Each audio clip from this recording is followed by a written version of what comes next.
Back in the 1970s, during the stagflation era, you had two completely different categories of financial assets behaving in completely different ways.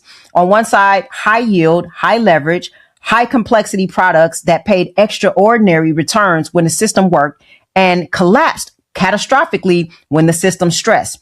And then on the other side, you have the boring, structurally simple assets like gold, US treasuries, and basic infrastructure stocks that paid less, look less exciting, and quietly preserved capital while the high yielding products imploded. The lesson from the 1970s is that during system stress events, complexity is liability and structural simplicity is insurance.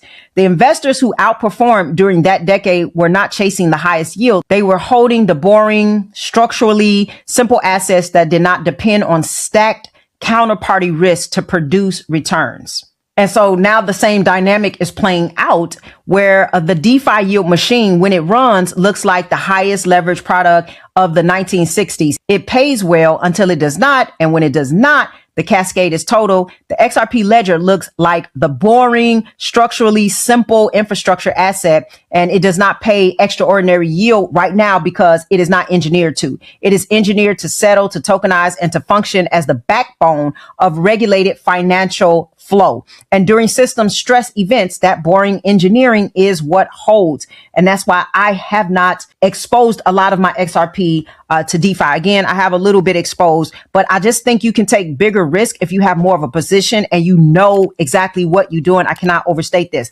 Now, look at the contrast in the same calendar window that we just talked about. On the DeFi side, $290 million in user funds drained or frozen, multiple protocols halted, BitGo institutional custody implicated, layer zero bridge architecture compromised. And then on the XRP side, 3.5 billion in tokenized real world assets settling on the ledger, issuing Euro stablecoin, 3 banks running settlement pilots, Ripple acquiring a 1 billion corporate treasury platform, even if it was in the past, and then RLUSD crossing $1 billion in market cap, all without a single protocol failure on the RXPL. So you're watching in real time the difference between an architecture built for retail speculation and architecture built for institutional infrastructure, right? And so the proof comes out of the structural difference when the system is tested more so.